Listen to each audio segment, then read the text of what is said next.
Apparently they changed about third party. A little bit, moved it farther away from the school and downsized. It was like 2 years ago. 12 square feet. Can't remember his name. I disagree with him. 6. No. That one goes for, it's going in front of planning commission. Until we start something like that, or You just give me 1 minute. Heads up. Go in Sylvette, front of 1 planning minute. commission. we're good? He's good. Are you okay, Sylvette? Yep. Ready Okay. to go. Want to call the May meeting of the Lehigh Northampton Board of Governors meeting to order. Let's rise for the Pledge of Allegiance. Pledge allegiance to the flag of the United States of America, to the republic for which stands one nation, under God, indivisible, with liberty and justice for all. So that will you call the roll, please? Paul Anthony, Ann Baum, Robert Brooks. Here. Frank Fasciano. Here. Ricky Gower. Here. Justin Grimshaw. Here. John Hayes. Here. James Irwin. Here. Kevin Lott. Here. William McGee. Jeannie McNeil. Online. Glenn Reedman. Present. Kevin Surface. Here. Mike Stershik. Here. Jonathan Strauss. Here. Okay. We have any public comment? Not today, sir. Okay. All of you should have seen the minutes on the portal. Are there any corrections or discussion points on that? Hearing none, I'll entertain a motion to approve the minutes. John and Bob? All in favor? Aye. Any opposed? Motion passes. Reports of the committees, treasurer's report. I guess we'll turn it over to Ty.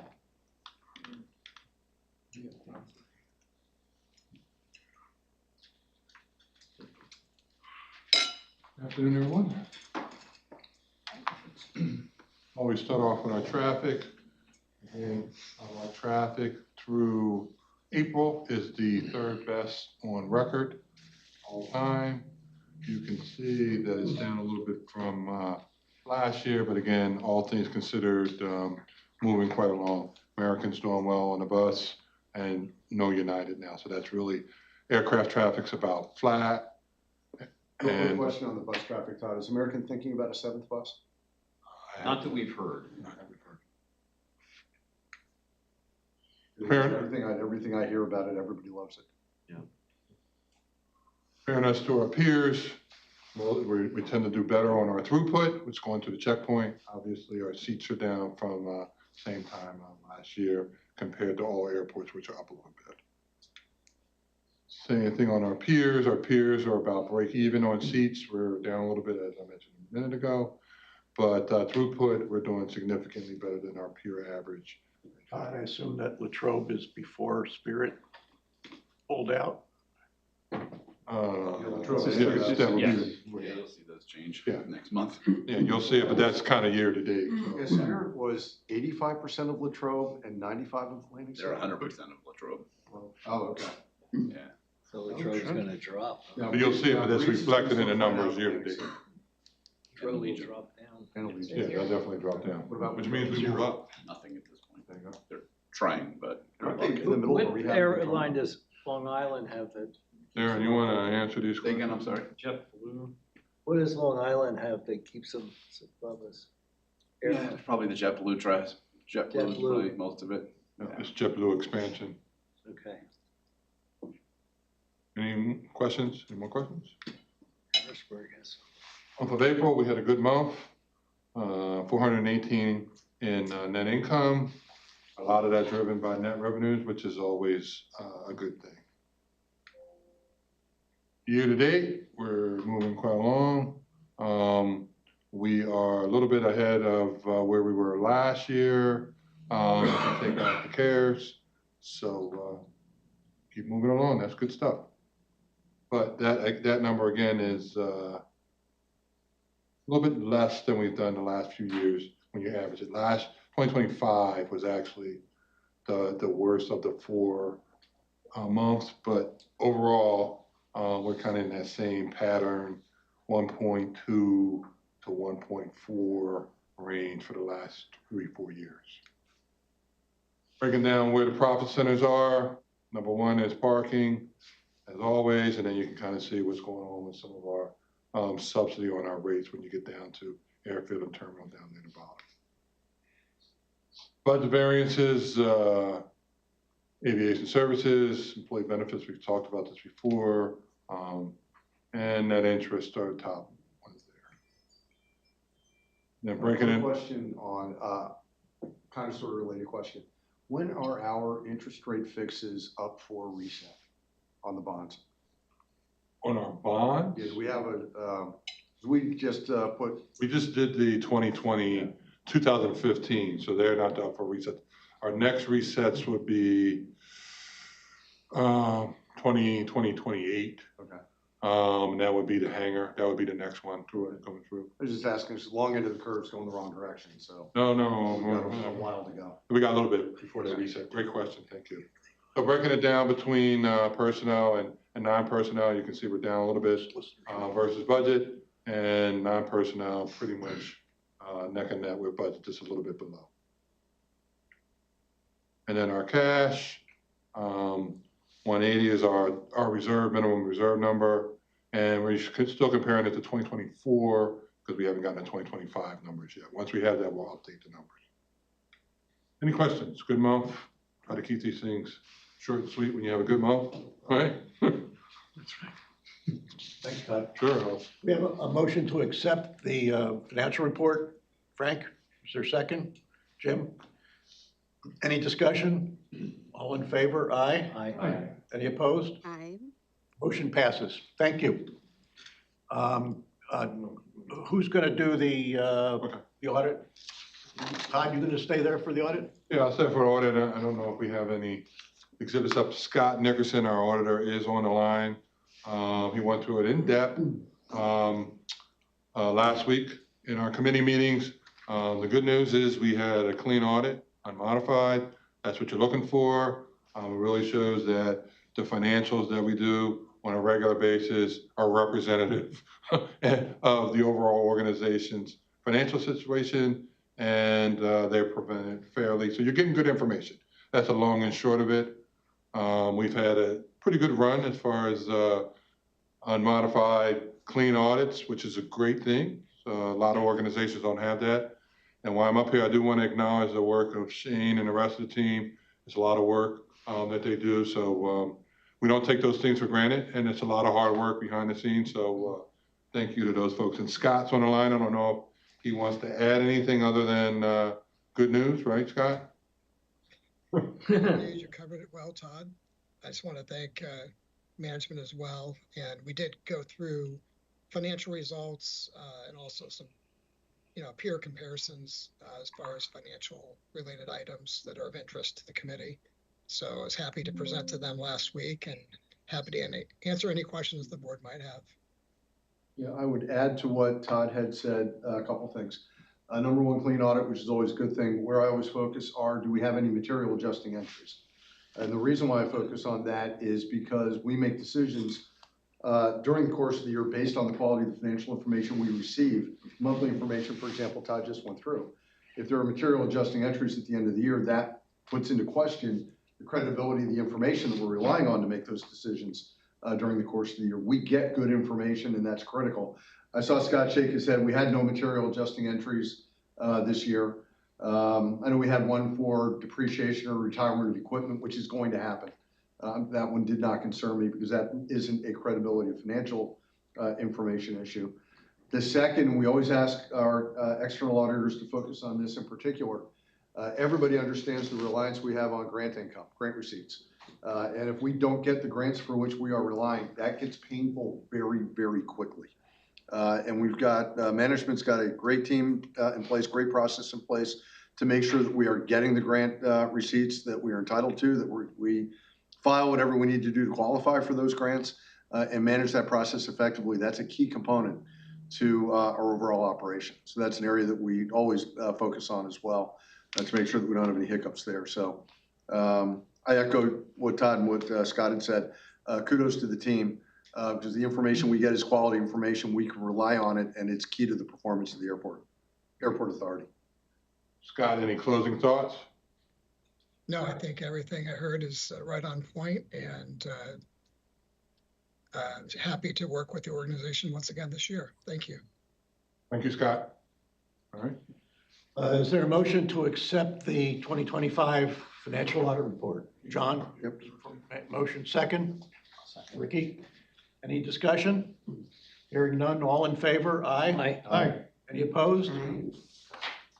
Hearing none, the motion passes. Thank you. Director's report. Thank you, Mr. Chair.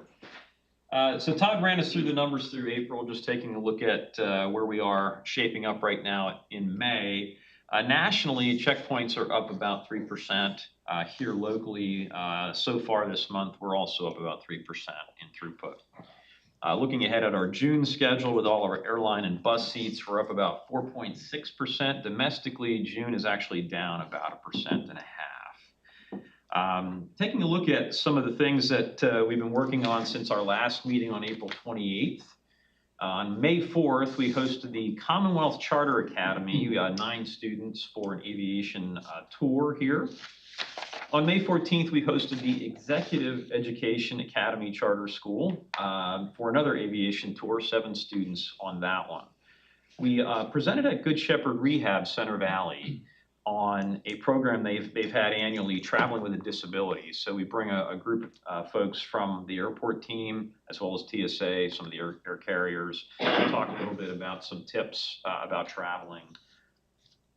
Tonight, we're hosting our next Fear of Flying seminar. We've got 12 registered, so that one's full.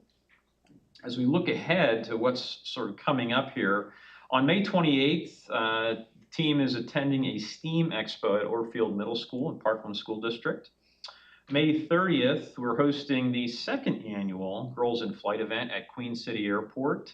We have 30 girls registered for that one, about double what we had last year. On June 3rd, we're hosting the Center for Independent Living, with parents and children, about 15 attendees for a tour and a little discussion around travel. June 4th, American Airlines is relaunching nonstop service to Chicago O'Hare twice daily, so that kicks off next week. June 15th, our LNAA employees are participating in the Senior Share Pack program at Second Harvest Food Bank. June 20th is Wings for All is back with the ARC of Lehigh and Northampton counties. We have 55 folks registered for that program. That's a Saturday.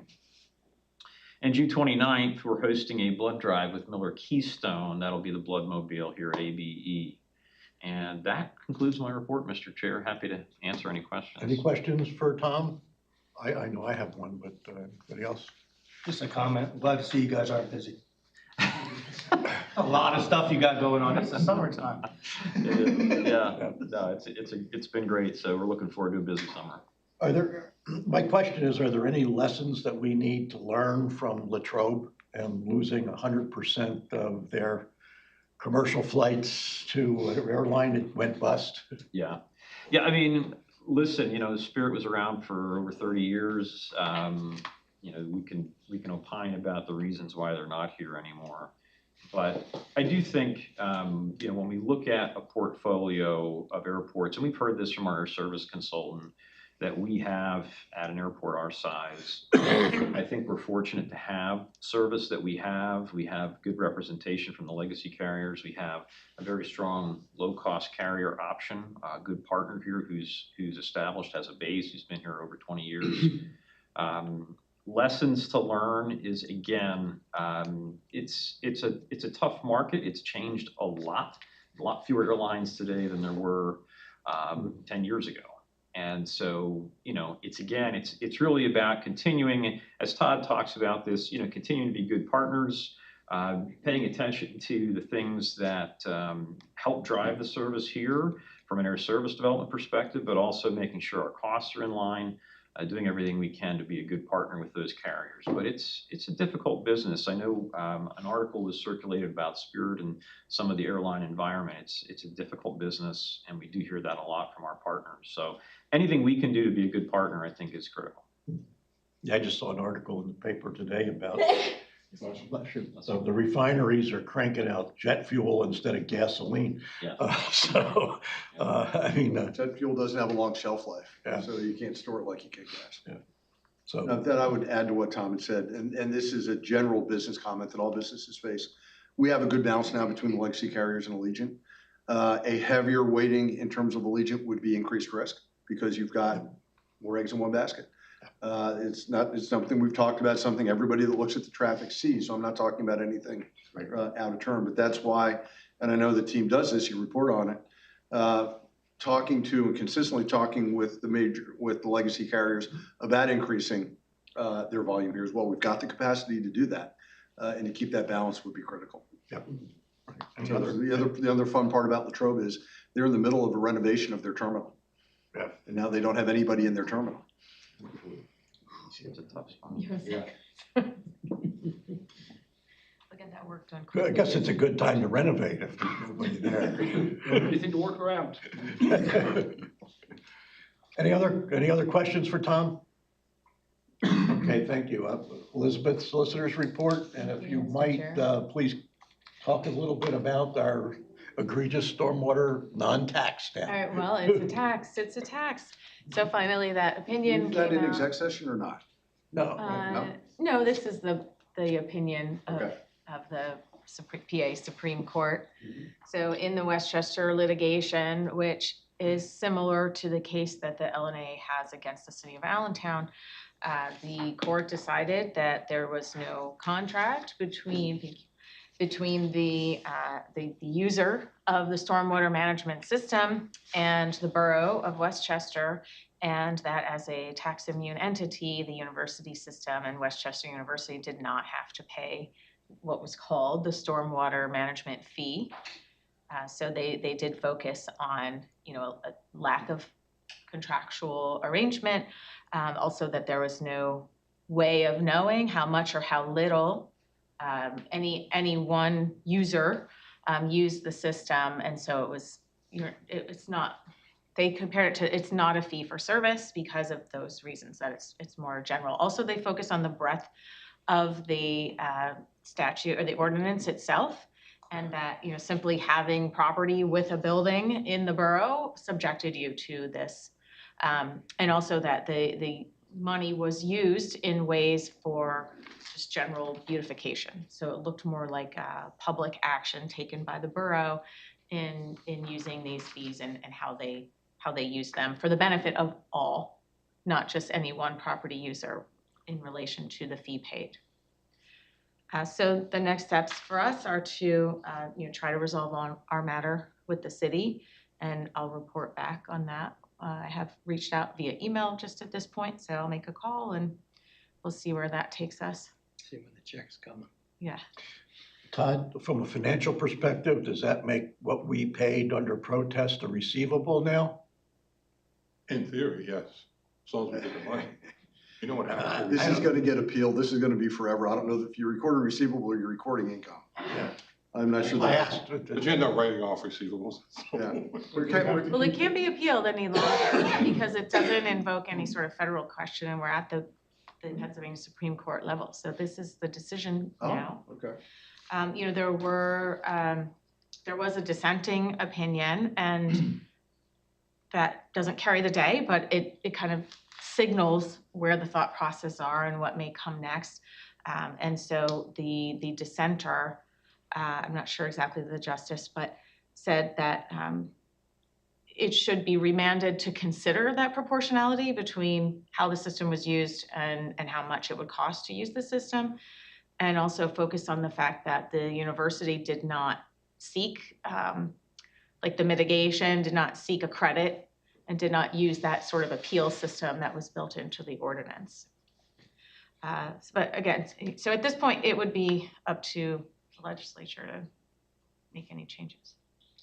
Can we stop paying it now? Yes. We can stop paying it. And do we have any idea how the city of Allentown was using the money? No, you not at this mention that? time, we don't. So I'm assuming they weren't holding it in escrow. we don't know. One of the things I was happy to see when I got the memo that you had written at the bottom of the first page, and you'd mentioned this a second ago, the court also focused on the breadth of the ordinance and the fact that even if the property did not use the stormwater system at all, it would still be subject to fee by its existence. That was, I think there are only a couple of people at this table now that were here when this was filed. Yeah. And that was a key component to what we saw, because the Allentown tax would, if you discharged no water offsite at all, no stormwater offsite at all, you could only mitigate 50% of the tax. So that was when we did our initial analysis, that's the very definition of a tax, as opposed to a fee. So I was happy to see the court cited that because that was a key component to our initial analysis. It's got to be 6 or 7 years ago at this point. And Todd, what's the balance again? So Shane knows better than me. Not Not counting this year. counting this year. Which Which we're not paying. we're not paying this year, that's for sure. Any other questions about that? Good. Thank you, Elizabeth. Anything else? Well, you're aware that the responsible contractor policy was provisionally approved pending FAA review. It is with the FAA now. We did discuss with Aviation Council and then elevated that to the FAA for any feedback on the policy as it's drafted now. If there are any recommended changes, we'll come back and review that with you. And then the rest is just the usual leasing, vendor agreements, that sort of thing. Okay. And today, stay tuned for the conflicts training. Okay, thank you, Elizabeth. Is there any new business? Is there any need for an executive session? No, hearing none, I'll take a motion, entertain a motion to adjourn. Justin, John, thank you. Okay, stay put. Elizabeth is going to do the conflict of interest training, and Frank